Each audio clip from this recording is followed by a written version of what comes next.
Are you saying that the resignation list, was appalling because it included the wrong kind of people to be in a socialist prime minister's resignation list, or because some of the knighthoods and peerages appeared to be given, in your view, for reasons which disturbed you?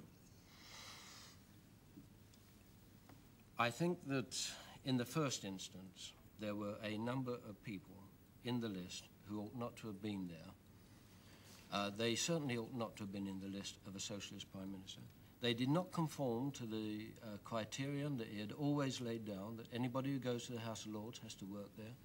I find it inconceivable that somebody who in the two general elections of 1974 was supporting the Conservative Party financially should appear in the list of a retiring Prime Minister. You're talking about Sir James Goldsmith? Sir James Goldsmith, yeah. Well, now, no disrespect to him, but yes. He should never have had it. No, but you also appear to make some other implications, because, for instance, you mentioned Professor John Vasey, the economist, whom you describe as having been a trenchant critic of Harold Wilson, but, you say, he helped Lady Falkland find a public school for her sons. Now, are you suggesting that this had something to do with why Professor Vasey became Lord Vasey? I think that he became Lord Vasey principally because he was a friend of Lady Falklander's. Do you also quote Harold Wilson as saying that Jimmy Goldsmith, whom you've just mentioned, intended to offer Lady Falklander a directorship of Cavenham Foods Limited. Now, that is denied by both Goldsmith and Marcia.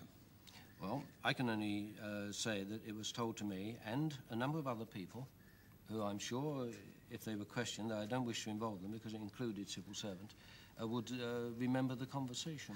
But is it your suggestion, in spite of the denials, that this may have had something to do with why Goldsmith became Sir James? No, what I said in the book was that Goldsmith's admiration, or Marcia's admiration for Goldsmith, was reciprocated. And yes, Goldsmith had an admiration for Marcia. Yes, but you also tell the story about the directorship. No, exactly, it was reciprocated, and he thought her good enough to offer her a directorship. But why do you mention that if it doesn't in some way imply that it had something to do with his honour? Because if you're suggesting that I am saying that he was being given an honour because he was going to give Marcia a job, I'm not saying that. I'm asking you if you are suggesting that. No, I'm not suggesting that. Well, then why mention the purported offer of the directorship? Because the point really is that I think he was better known to Marcia than he was to Harold Wilson. Do you think the honours scrutiny system is adequate? No.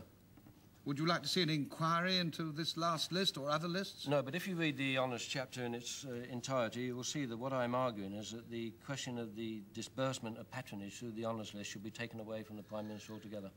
Could I ask you a general point, in view of all the implications in your chapter and the rest of the book? Are you suggesting that there was some kind of corruption in connection with this list or any other list in your time? No, corruption, Robin, is a word that I would not use. It is a very emotive and difficult word to use, and I'm not suggesting it, no. Would you there was a nasty smell in your nostrils? No, I think I would say that I was disturbed by some of the people who received honours, and I would sooner use the word frivolity.